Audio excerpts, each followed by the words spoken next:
हमारे संजय जी ने हुक्म कर दिया कि आप हैदराबाद में कार्यकर्ताओं को मिलकर के जाइए, तो मैं इसे अपना सौभाग्य मानता हूं कि एक कार्यकर्ता के रूप में आप सब कार्यकर्ताओं के बीच में आने का मुझे अवसर मिला। साथियों, मैं तेलंगाना बीजेपी के कार्यकर्ता इस कार्यक्रम में मैं आपको बधाई देने के लिए आया। मैं वाकई बताता हूं कि मैं तेलंगाना के कार्यकर्ताओं से बहुत प्रभावित हूं। कदम कदम पर आप लोग मां भारती के लिए समर्पण भाव से, निष्ठा भाव से जिस प्रकार से डटे हो, हर जुल्म के खिलाफ सर ऊंचा कर करके जंग लड़ रहे हो, निराशा की गर्त में डूबी हुई यहां की सरकार जिस प्रकार आप पर जुल्म ढो रही है, अत्याचार कर रही है, लेकिन आप बिना थके, बिना डरे, बिना झुके मां भारती की सेवा में लगे हैं। आपको बहुत बहुत बधाई है।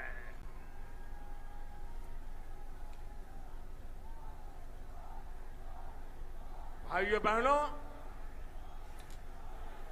मुझे अफसोस है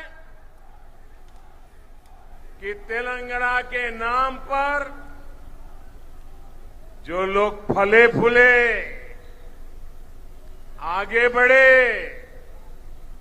सत्ता पाई, वो खुद तो आगे बढ़ गए, लेकिन तेलंगाना को पीछे धकेल दिया।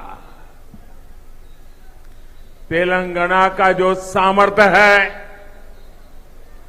तेलंगाना के लोगों का जो टैलेंट है, उसके साथ यहां की सरकार, यहां के नेता लगातार नाइंसाफी करते रहते हैं।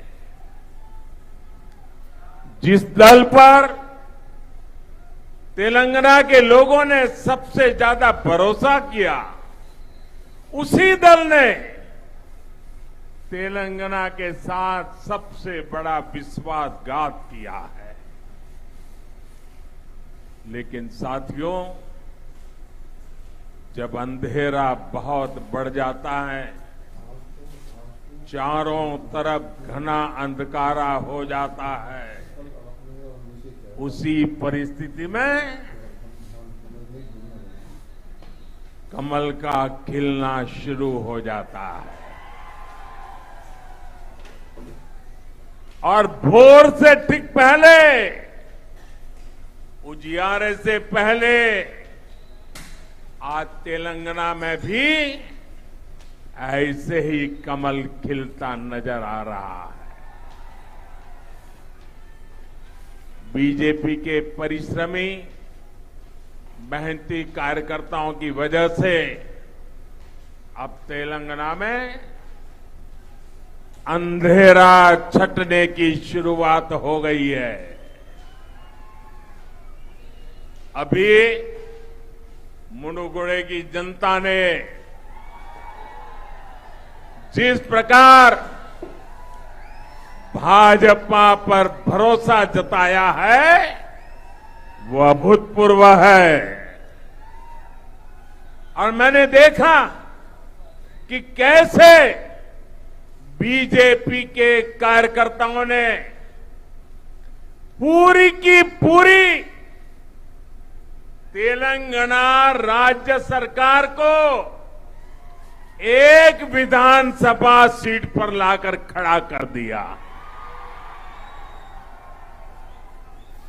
बड़े आकाओं को घुटने टेकने के लिए मजबूर कर दिया। ये दिखाता है कि जनता के आप पर आशीर्वाद है और आपकी मेहनत कैसे रंग ला रही है। आपने हर बूथ पर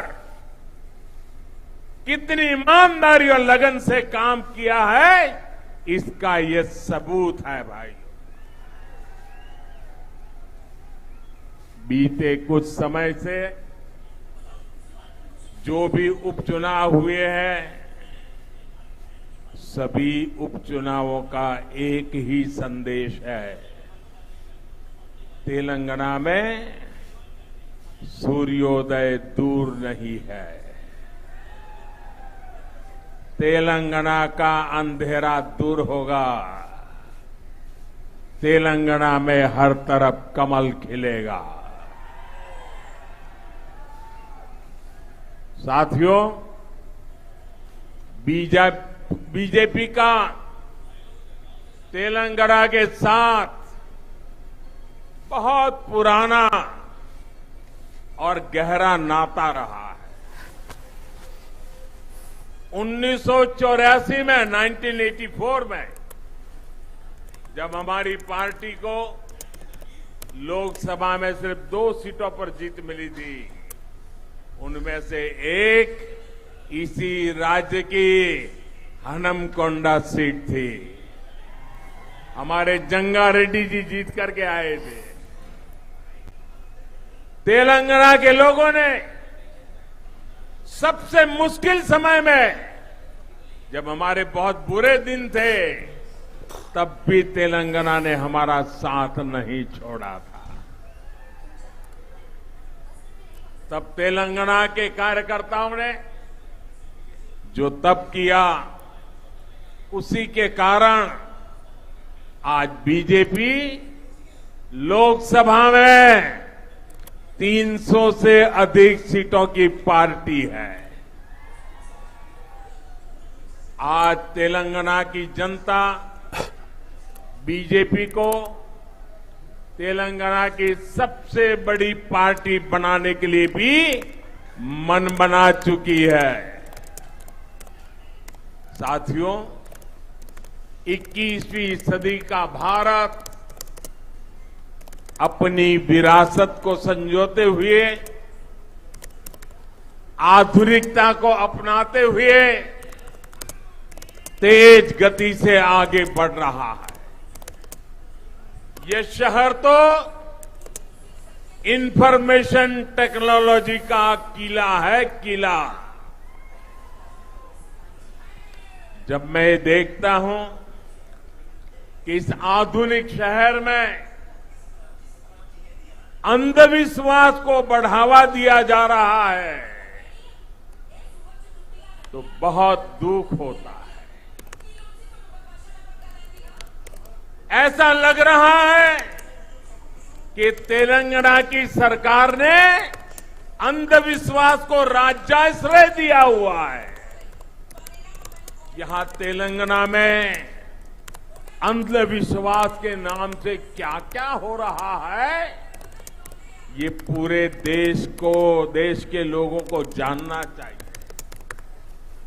कहां रहना है, किस दफ्तर में जाना है, किसे मंत्रिमंडल में रखना है, मंत्रिमंडल कब बनाना है, मंत्री में से किसको निकालना है, ये सारा अंधविश्वास तय करता है।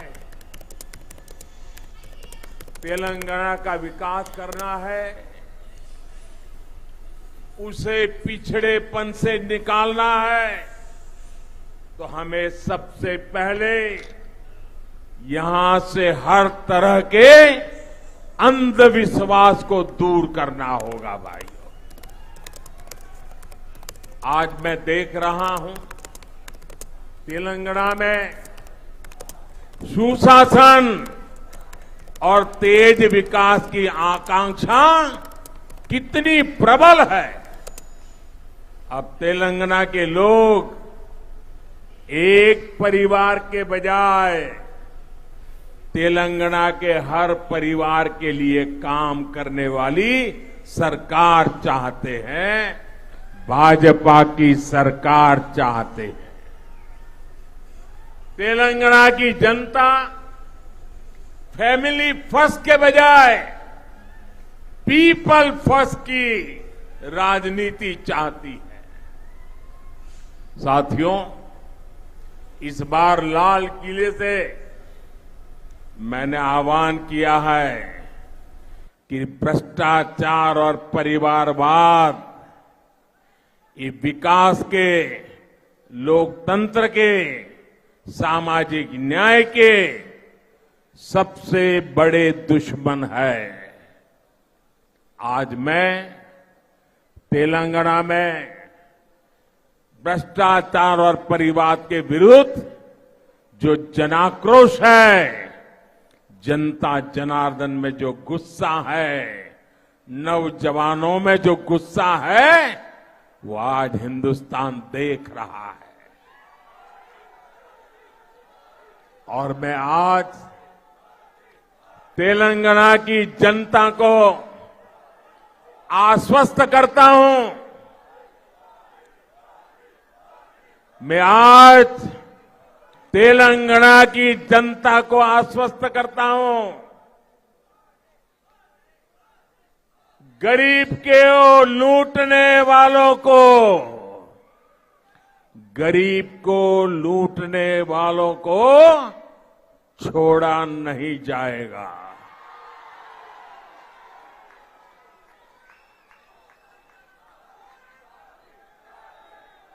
आज आपने देखा होगा, कुछ लोग कार्रवाई से बचने के लिए एकजुट होने का प्रयास कर रहे हैं, भ्रष्टाचारियों का गठजोड़ बनाने का प्रयास कर रहे हैं। लेकिन तेलंगाना की जनता, देश की जनता ये देख भी रही है, समझ भी रही है। साथियों, भ्रष्टाचार और परिवारवाद गरीब का सबसे बड़ा दुश्मन होता है। भ्रष्टाचार और परिवारवाद विकास का सबसे बड़ा दुश्मन होता है। इसलिए भाजपा भ्रष्टाचार और परिवारवाद दोनों से लगातार मोर्चा ले रहा है। भाजपा सरकार भ्रष्टाचार को जड़ से खत्म करने के लिए प्रतिबद्ध है। आप याद करिए, पहले राशन की दुकानों में कैसे गरीबों का राशन लूटा जाता था। हमने जनधन, आधार और मोबाइल की त्रिशक्ति का उपयोग करके करोड़ों फर्जी